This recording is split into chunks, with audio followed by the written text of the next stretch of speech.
Xitay hem Rusya bu Asya rayonuna ikisi birinci film ayrı arkadaşlar. Ha. Bir de bunun ikisinin birdeki babı ayrı. Hazır ayrı tərəqqi qılıb da. Ama ikisi həmkarlıq qılalaydı. Sebep bir Xitay var. Yani bir Amerika var. Amerika bu bir faktör, bu bir sebep. Amerika bu başka bu ikisi yıkılış oldu. Eğer Amerika bir yerde yok olsa bu ikisi birbirine karşı kalır. Çünkü Xitayca'da bir gap var o. Kökte iki gün yok, yer yüzünde iki padişah yok tabi. Yani ikisi okşaş rayondaki güç. Burun Rus güçlükte Xitay'ını boza kıldı. Hazır Xitay güçlük, Rus nispeten aciz. Bu temponluk kandakmandı. Ya iki devlet mecbur, yani mecburi bir ittifak, yani mecburi bir yaxşı öteyli buludu ya da talışıdı. Çünkü bulan talışıdığın yer yalğızla Asya Pasifik emez. Rusya'nınki Sibirya rayonları, Xitay nüfusu köp kırvadını. En mühimi şu Otur Asya. Otur Asya Rusya'nınki ağ bağçısı. Bir yerge ağ bağçısında halgancı bir adam kırıp çıkıp oynab yüzü bulmaydı. Şununla ertügün Rus ve Xitay'ınki cideli ertügün çıkıdı. Bu çıkışının şartı hem de Amerika'nınki tesiri acizlaşı lazım. Benim sualım belki münasebesi buluşu mümkün. Bu Malezya, Endonezya, Malezya bölgelerinde Xitay'ın iktisadi çok güçlünün varlığını anlamadınız. Bu yerdeki devlette bu Xitay'ın bu iktisadi hakimiyetine rahatsızlığı yok mu? Bunun bir narazı emez mi devlet olarak? Endonezya'nınki iktisadi güçününki %70'i Xitay'ın kolda. Bir devletninki iktisadi güçünün %70'i Xitaylıkların kolda. Ama ula Endonezyalık Xitaylar. Xitay milleti. Malezya mı %50-60 vardı. Brunei mi şunda? Brunei'de mi %40 etrafta o değil mi? Onundaki Hindi Çin rayonlar var. Mesela Vietnam, Laos, Tayland degen yerlerde mi %20 etrafta. Yani Xitay'ın kolda. Şu iktisadi güç, bir devletin iktisadi güç. Endonezya'nı misal aldığım olsak, Xitaylıklarının siyasi cihetten güçlənib ketişinin aldığını iliş için bazı hüşürün kanunlar var. Çünkü bu iktisadi güçü ile eğer yani siyasi güçünü kazanılan takdirde devlet koldan ketidir. Şununla Xitay'ınki ballarının Xitaycı okuşlarını mani kılgan burun. Mektep açamayız. Onun için Xitay'ınki siyaset partiye kirip o bu buluşunu mani kılgan. Siyasi derneklerinin kuruşunu mani kılgan. Yalğızla iktisadi ve münasebetlik derneklerinin kurulu buldu da cemiyetin. Ama keyinki yılda Xitay güçlengen sırı Xitay mı ulağa sahip çıkışına başlagandan keyin Endonezya'daki Xitaylar öz aldığı mektep yetişine başladı ve bazıları o mevcut partiye əza bulup kirip öz aldığı partiyi kuruşamaz. Başkasının kurgan partinin içine əza bulup kırvadıdı. Bu eğer de bunda devam kıldığım olsa Xitaylık ama Endonezyal grajdan olup Xitaylıkla bir yerde güç kazanır.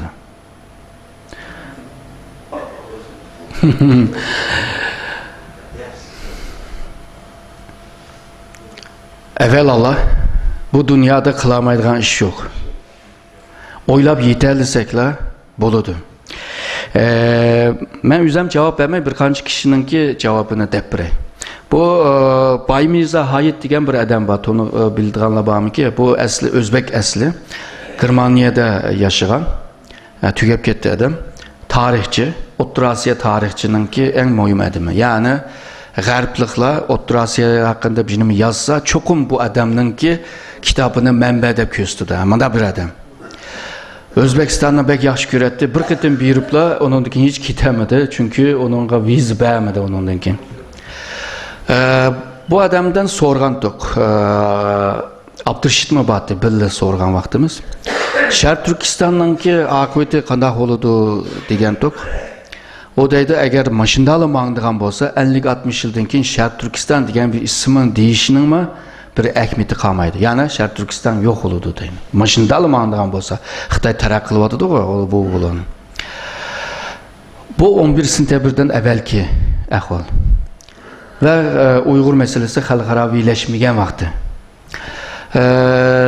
Qandaq qilish lazım o bu degan vaqtida hozircha ilmiy siyosatni ilib berish. Onunki ilmiy siyosati deydigini ilmiy yo'luyla Şərq Türkistan meselesini xalqaraviylashtirmak. Xalqaro siyasi sahnedeki bir meselege aylandırış. Dedik-ku, Sankakunu bir meselege aylandırış. Şərq Türkistan meselesini xalqaro sahnede meselege aylandırış. Onu degandim. Eğer de xalqaro meselesinin xalqaronun bir meselesiga aylangan vaqtida Şərq Türkistan yo'qolib ketmaydi. Bu bir. İkincisi Alparslan Türkeş degan bir şahsiyet o'tgan. MHP'ninki qurg'uvchisi bilasizlar. Bununla mı sohbet qilgan chaqdimi o'xshash gapni dedi. Hozir Şərq Türkistanliklarning qila oladigan ishi ilmiy siyosat, ya'ni xalqaroda Şərq Türkistan'ı meselege aylandırma. Yani bizim tilimizde Şərq Türkistan meselesini xalqaraviylashtirmak. O zaman qo'g'dab qalalaysa, yani xalqarani. İsa Bekman şunu dedi. Mənim sorğan vaqtida. Vay balam, adamımız yoxdur. Ya nurgun Uyğur bağı deydi. Ya o Uyğurlar adam bulamaydı deydi. Ajna dedi. Hazır mana Şərq Türkistan meselesi xalqaro siyasi sahnede var. Xalqaraviylashgan bir meseleге aylandı. Hem de meselege aylandırdık. Hem de neymiş qilish lazım. Bunu oturup müzakere qilmak lazım. Bunun yol haritalarını sızmak lazım. Yol haritanın qadamlarini, basqıçlarını naq o'ttirib qo'yib ve bununla ideya ishlab, ideya yo'luyla ruhni bağlab, hareketini bağlab, hem de vay biz izliyotimiz degan naqshini aytibami, hamda qanday qilamiz degan yo'lga kirgan vaqtida undan keyin bir natija og'il bo'ldi deb konkretlikla deb biray. Ya'ni nima? Konkret emas, ta'tur dedim. Ramqiliq deyalaman. Çünkü bu ishni siyosiy faoliyatchilarning qilgan ishi, ya'ni mening ishim emas. Belki siz meni yaxshi ko'rgachga, meni cho'ng ko'rgachga bu adamning qalısida bijnim bor, meni deb bersin deyapsiz. Ama bu öyle ki oturup planlaydıgan narsa-ku.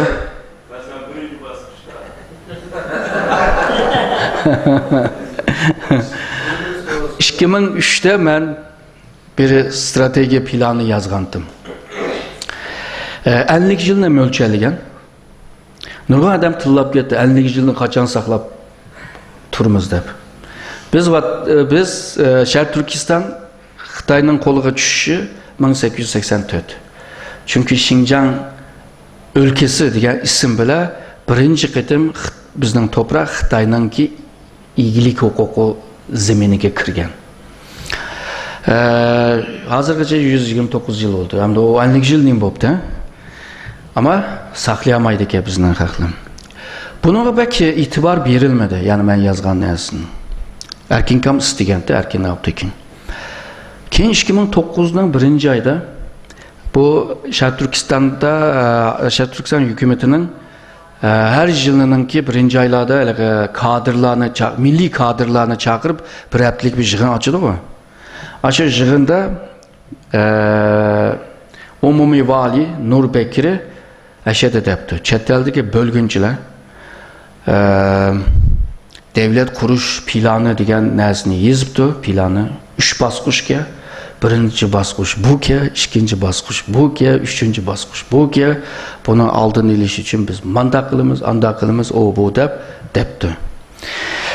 Onun için bu Nurbekir ko'rgan bo'lsa, boshqa Xitoymi ko'rganda deb, boshqa Xitoylarning tadqiqotchilarining ki maqolalari qarab baqsam, u yerda devlet kuruş planı deb, Jangwo Dagang deb yezib qo'yadi. Va buni aldığını ilish lazım o bu deb deganda qilibdi. Hem de bu men yazgan narsa yalnızla bir ilmi tədqiqat. İlmi tədqiqatını siyasetke aylandırış için siyasiyle oturup müzakere qilmak lazım. Şunu men neymi desem əməlga aşmaydı. Misalga siz Bugün daha rahat uxlash üçün mən depreyimdi. Birinci qadam. Birinci qadamda Şərq Türkistan meselesinin 3 leştirme var. Birincisi xalqaravileştirmek Şərq Türkistan meselesini. İkincisi təşkilatınınki əzaları profesyonelleşme, kesbileşme. Yani siyasetçiler kesbi oluş lazım. Üçüncüsü teşkilatın özü kurumsallaşma. Teşkilileşme. Yani bu teşkilatın bir şeyde adam bulması mı? Bu teşkilat üz aldığı min iş lazım. Üz aldığı biliş lazım. O çağ üzlüğünde min iş lazım. O vaxtda da Ahmet gelsin, Səməd gelsin, hepsi manı yürüdü onun da. Amerika'da, Avrupa'da boğandı. Kurumsallaşma. Bu üçünü təyyak qilish lazım. Bunun məqsədi Şərq Türkistan'ın ki kimligini qoğdab qilish. Bir millət kimligini jutur qoyğan vaxtda onu millət deyiş təs oldu. Ve bugün Şərq Türkistanlıqlarının ki uçravatqan en xəbib əhval kimliknin ki kimlik krizi. O sosyologiyada kimlik krizi deydi. Kimliknin krizine uçrab ketişi. Tılından, örf adetten, dini itikadından, hem cəhətdən bir millet degen yerden seni ilip taşvitiş. Birinci qədəmdə bu kimlikni qoğdab qilish. Kimlikni qoğdab qilish için kişilik hüquqqa müracaat qilish lazım. Kişilik hüquqqa müracaat qilgan çağda nimeler çıxıdı degen vaxtda biz Xitay'nınki asanlıq millətləri, şuna qoy. Asanlıq millət üçün xalqaranın və Avropa Birliğinin ki tonuğan haqları var. Ona müracaat qılmalı.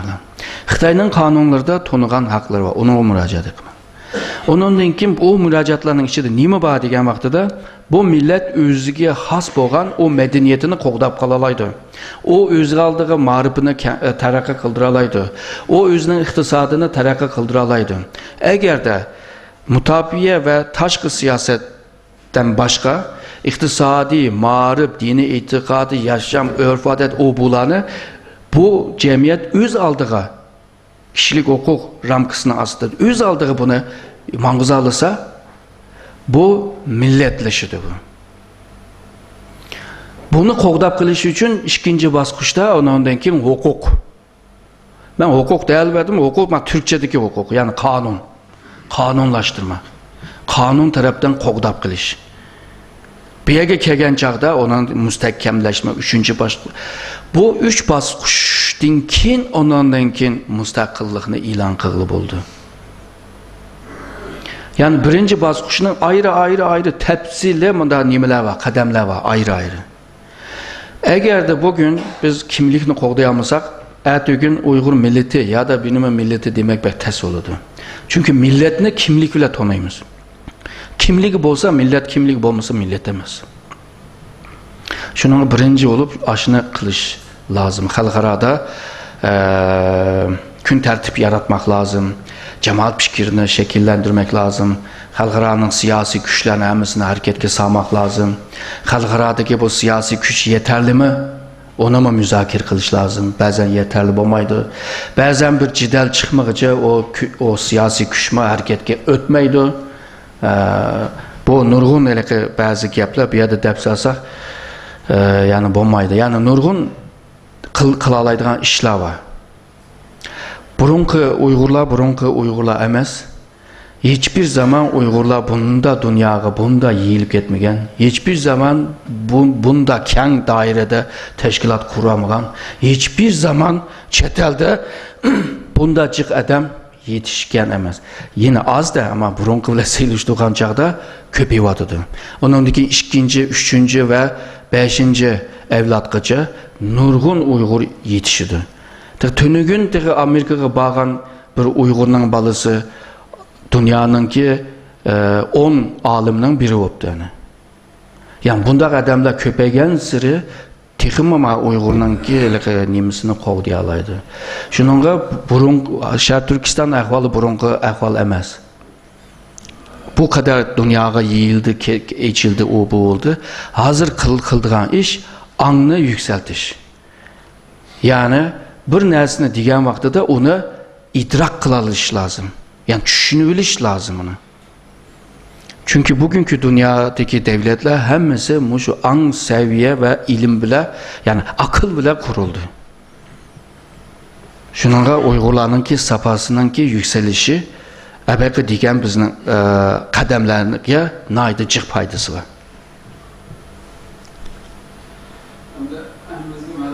Türkiye'de olsun, başka milletler olsun, ilmi siyaset edelim, meselemiz her bulan. Bir yerdeki ilmi siyaset, ilim siyaset emas.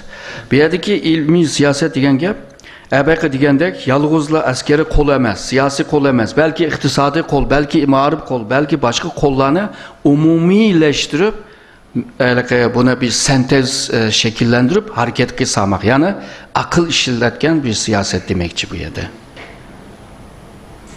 İlmi siyasetin manası o. Mesela hayal vardı bu devam. Ha. Ben dedim o Uygurlarınki an yükselgen vaxtıda sizlarınki sorgan suallığa cevap beriş asan oldu. Hazır hemmisi teşkilatlar hemmisi öz aldığı hareket kılıvadıdı. Yani grand strateji ya da yuqori strateji ya da tekrar kelişken emas. Bularınki maksatları okşaş bolsama ama kullanılan yöntemleri okşamagaçqa tekrar kelişkeni yoktur bir yerde, kelişkeni yok.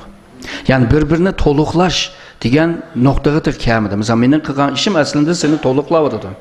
Seninki kamchiliğini toluqlayotdi. Seninki qilgan ishing meningki kamchiligimni toluqlayotdi degan o noktada emas. Misalga PKK ikki qo'l bilan harakat qildi. Shunaqa hozir dedinglar. Sinn Féin degan ma'vu nima irlandaliklarmi shuni qildi. Hozir mana majlisda hozir ular öz aldığı meclisini kurup hazır xeyli jiq haqni qo'lga tushadi ular. Yani bu buluş lazım. Ama bunu bir yerga bunu mushu fikrni bir mushundaq bir yerga akilayli desek, texi bizningki ang seviyemiz texi bir yerda emas texi. Çünkü kichik narsalarda biz talash tartishib qilib ketamiz. Bunun nima keragi var misalga, da? Bunu aşış lazım, eşiş lazım. Uşaq çürek narsa tallaşsan tügüşüp gitse, bulun puşqaqda kalırsa. Çoğun narsadan talaş lazım da. Yani seviye, kaçlı bir seviyede Uygur meselesi xalqaranın aldıda kelgan meselenin biri. İlk ondan içinde diyen ülkeleştirmiş. Mema? O arzu. Doğru. Aşında kanlı. Çünkü Şark Türkistan meselesi çoğun devletlerin arasındaki mesele. Amerika, Xitay, Japonya, Xitay, Türkiye, Xitay, Orta Asya, Xitay, Avustralya, Xitay, Kanada, Xitay. Misal hazır sanılan devletler hemmisi Xitay ile boğan münasebetinde Uygur meselesi var. Dünyanın en çoğun devletler, en çoğun 10 devletlerin arasında Uygur meselesi olsa o zaman ilki 10. Altıncısı mı, yedincisi mi demekçi mi? Onun içindeki Uygurlar özü hayalde demek. Ha, Uygurlar keynide. Uygurlar keynide. Uygurlar xalqaro vaziyet, Uygur meselesini söylep ekit bardı. Uygur teşkilatlar xapamısı benden arkadan sürünüp git bardı. Aslında vaziyetini yetekleş, vaziyetini başkuruş bu teşkilatın işiydi. Xalqarada vaziyet yaratış, xalqarada kun tertip yaratış bu teşkilatın işiydi. Kun tertipte bolmasıma bir sebep bile yaratış lazımdı. Ama Allah yüz neçə yıldan kim bize bir fırsat veripti ki xalqaro vaziyetinde Uygur meselesini taşlap koyan. Emde kılacakını davadıdı. Onun için yetişmemiz lazım çakkan.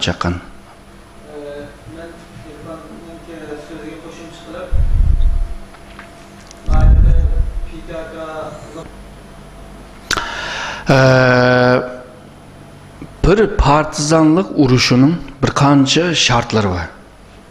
Birincisi zemin, yani toprak oluş lazım. Sen o yerde yaşarlaydığın bir muhit oluş lazım. İkincisi lojistik. Meyli kural olsun, tamak olsun, doğru olsun, okul olsun, lojistik. Üçüncüsü cangcı.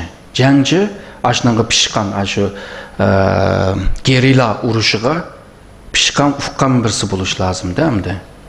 Bu üç şartını toluqlayan vaxtıda belki karşı hedefte uçuq buluş lazım da, nişanda uçuq lazım. Xitayını taşlap koyup başka birisi bile küreş kısan vaxtıda xalqara belki sana hissasçılık bildirmeydi. Eğer de seninki seni bozay kılgan, seni ezgen ya da senin devletin tatili veya milli mücadele kılgan bolsan, o yerge kelgen çağda köpüncü zaman xalqara bir közünü jumudu, bir közünü içip koydu, pek nim kımaydı. Bunu her yerde körüvatımız. Bulup mu Xitaydek ebe zoravanlık kılıvatkan kılıkları var, körüvatıslı. Bunda bir devlet eğer de Amerika'nın, Japonya'nın, Üyebiyanın devletlerinin ki çışı teyik başına kılıyla verse, vaxtıda Uygurlarının ki bu tür kurallık hareketini tankıt kılışının acet kömeydi. Belki onu organize kılış, teşkil kılışka belki tırşıdı.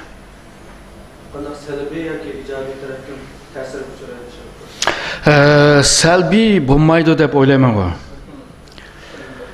Çünkü Japon bile tutuşup kalkan vaxtıda Xitay memleketin içindeki milletlerinin, dağ milletlerini rahatlatmak için ularının dömbesini sılap, işini sılap kılışkı tırışını. Çünkü ben o yerde can başlap uyularla tutuşup kalkan vaxtıda meyadımın bir cidel Tibet ya da Şərq Türkistan cidel çıksa o vaxtıda kaybedilen gibi. Şunun ayaktan cidel çıksa matrepini yatıştırışı için bozma ulağa biraz dömbüsüne ama sılaydı deymen o. Ama teximi işletken vaxtıda Xitayның tüyünün şu oludu. Şunun ula uruşsa yaxşı oludu diken bir gap. Misalga bu 1930'larda Japonya Şərq Türkistan'da bir padişahlık kuruş için Abdülhamid padişahının ki bir tukununu tip yaptı manimede Hindistan'da. Onu ekilip, onu yetiştirip, padişahlıkka yetiştirip, ondan keyin xalqaranın bir aylan, köy, ügen, diyen vaxtıda New York'ta bir otelde özünü itilip öldürüp yaptı. Bu hazırgacha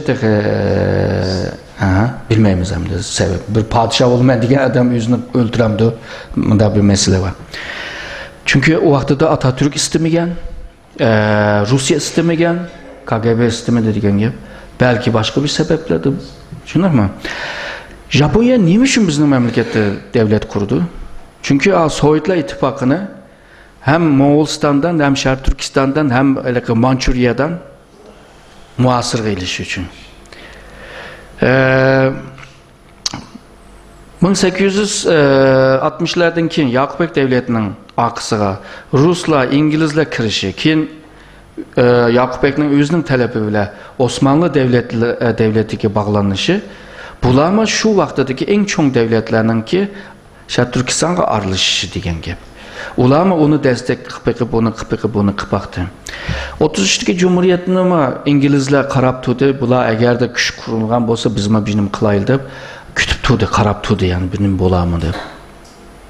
44'teki Cumhuriyet'in akısında zaten Rus var, Stalin var.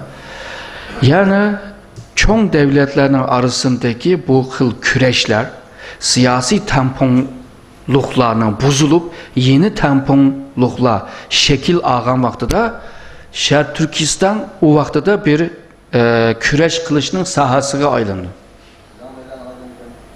Ve Uygurlar uşaq olmayan takdirde kanına töküyordu. Az oyun tügep olgandan keyin hemmemiz yerge kömülüp bolgan bolmuz. Şərq Türkistan tarixini oxupaqsaq, kim şu 200 yıllık tarixini oxupaqsaq, kan axmıgan bir yer yok. Kan axmıgan bir zemin yok yani. O yerdeki macera yok demiş mi? Hazır bu Spratly diyen aralları Vietnam'a yakınak yani. Parasel diyenler ama Endonezya, Malezya o bulağı yakınak bir yerdi. Bu arallar net 100 tane aral var hemimizin çıkandı.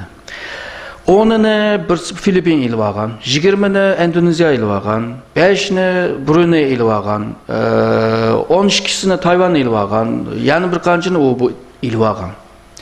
Xitoy u yana bir xaltı degan o sızıq var o, xaltı şekilinde mi da sızıb algan. Qarısanlar o sızıq aşı devletlerinin, aşı qoşun devletlerinin çigrasında. Bulup mu Filipin degan devletke qaraydigan bolsanlar, Xitoyninki dengiz çigrası Filipinninki qiyısında. O Filipin unmaydı da bununla. Şununla hazır Filipin bilan uruş jidallarga talashgan bir Huangyan aralı var o. Talaşının sebebi o. O deydi, ben deganiki 12 mil çıkmam lazım. Sen kandalaca senin sızgını benim üyümle aldığı sızvalaysa davadıdı. Bunu Vietnam'a davadıdı. Sen nimada kılıvasa bunu dep. Hazır Vietnam, Filipin kılıvadıdı. Hazır bazı devletler Xitoy bilan iqtisodiy munosabati zid yaqin bo'lg'achqa Xitoyga onda cho'ng so'zlayolmayotdi. Gün eğer de bu iqtisodiy jiriklikler paydo bo'lgan chaqda, abaydab o'tgan o qo'shin devletler hammasi buni deydi. Chunki sizlar degandek xaltidek sızıq o nima emas. Hech qonunga mos kelmagan bir sızıq. Asasen. Xitoy o'zi shu 2. Dünya urushidan hemen kinla sızıb algan bir yer o. Vaxtıda Xitoy güçlükdə qalğanları aciz. Onlar təxə müstəmləkədən əmdi qutulub, yo təxə yolunu qandaq mağımız, təxə deniz çigrası qandaq oludu deyib təxə oylaşmağan vaxtı o. Amma Xitoy sızıb alğanda, kim bulaylıqı devlet qurub, devlet mandaq nəzkiyə, çigra mandaqya, deniz çigrası buğa digənini fark etken vaxtıda qarısa Xitoy o çigranı sızıb olğan. Şununla olma gün özgürlüğününki ihtimal var. Çünkü o yerde bir haksızlık ve hukuksuz, kanunsuzluk diyen bir ahval var. Ertesi gün Xitayma o yerdema eskettim, cidel çıkışınınki ihtimali yukarı bir yer uyama. Bu neye için geldi hazırca bilmeyimiz. 11. ayın ahırı neticelerini de en ahırda şunu dedi. 11. ayımı ötep gitti. Hazır neyim boluvadı da bilmeyimiz. Amerika besimini işiltişini devam kılıvadı. Yani besim işiltivadı. Ama onu da. Neye geçip vardı bilmeyimiz. Ama Türkiye'ninki Xitoy bile yaxshi münasebet kuruşununki koydu. Xitoy Türk münasebeti yakınlaşkan vaxtıda Uygurlarga salbiy, müsbet emas, olumsuz bir ahval payda buludu. Misalga Xitoyninki 21. asrninki Yavrasiya stratejisi var. Bu bolsa tarihi İpek yolunu yeniden canlandırış. Hazır bu İpek yolu stratejisini yalnızla Xitoy emas, muşu rayonda, O'rta Asiya'dan muşu İrangacha, muşu Nimegacha, Türkiye'gacha hammasi qo'llayotdi. Bu yalnızla bu rayondaki devletler qo'llamayotdi. Birleşken Devletler tarafından qo'llayotdi. UNESCO degan bir takım birim var, organ var. Ulama qo'llayotdi. Yani quraqliq, temir yol, nefit, tabiiy gaz lehini ve hava yolu, bular hammasi birlikte yeni İpek yolu bu. Yani Xitoy bazarı bilan Avrupa bazarını bağlamakçı. Bu iki bazar bağlanğan vaxtda oturdiki bu devletler hammasi paydalıdır. Türkiye bolsa Xitoy bilan bu Türkiye mi yasavadı da hazır bilinmez. 2015'te o İstanbul Boğazı'nın astıdaki bütün astıdakiler hem yola içildi. O içilgandan keyin hem de Xitoydan bir temir yol değil, bir poyozga çıksan ta Londra'ya gitəleysən de hem de. Yani Türkiye'den ötüş lazım. Türkiye bunu qoğdab, özünün menfaatini qoğdaş ve bu kinki muşu Garp devletlerle boğan jiriklik münasibetten qutuluş ve şundaqla Xitoy bazarını, Xitoynanki məblağını ala biliş, ve Xitoy bazarıga kiriş üçün Xitoy bilan yaqin münasibət qurishunki koydu. Koydu emas, zaten qılıvadı o'zi bu qadamlar. Şununla Uygurlarınki işiga biraz yaxshi bo'lmaydi. Bunda vaqtida qanday qilish lazım degan gap chiqdi. O zaman teşkilat güçlük çalışmak lazım. Türkiye'de kılalaydıgan bazı işler var. Çünkü Türk halkınınki nurgunu Şərq Türkistan'a köngülden bozma, psikoloji bozma köngül bildirdi. Bu köngülün yüzünü eğer de tutalısa, o zaman bu cemiyette bir gün tertip, bir cemaat pişkiri teşkil oldu. Cemaat pişkiri millet meclisindeki adamlarına tesir yetkizdi. Çünkü ular cemaat pişkirinden avaz alalaydı. Aş avazdan kilvadı ular. O avazıga kulak vermişse onu bununkin sayılmaydı. Sayılmagandan çıkıp gidiyordu. Şununla Türkiye'de bir asan kılalaydı ama hem de bu cemaat fikri şekillendi mecliste bunda bir işler oldu. Hükümet gibi bir isim oldu. Vaxtda da hükümet bir işlerini kılınacakta Uygurlarını mı oylap durup kılışkı mecbur kaldı. Toktap duruyor ama hani kılınacakta Uygurlarını deydi. Deydi kanka. Hem de şu noktaya ekiliş lazım. Tamam. Evet. Aziz qarindoshlar, yig'inimiz mushada oxirlashdi. Hammalarga ko'p rahmat. Qadam tashrif qilganlar uchun Alloh ko'p ajr bersin. Bu yig'in hammalarga foydali bir yig'in bo'ldi deb o'ylayman. Hammalarga rahmat. Val asr innal insana lafi khusr illa allazina amanu va amilus solihat va tawasaw bil haqqi va tawasaw bis sabr. Assalomu alaykum va rahmatullohi va barakatuh.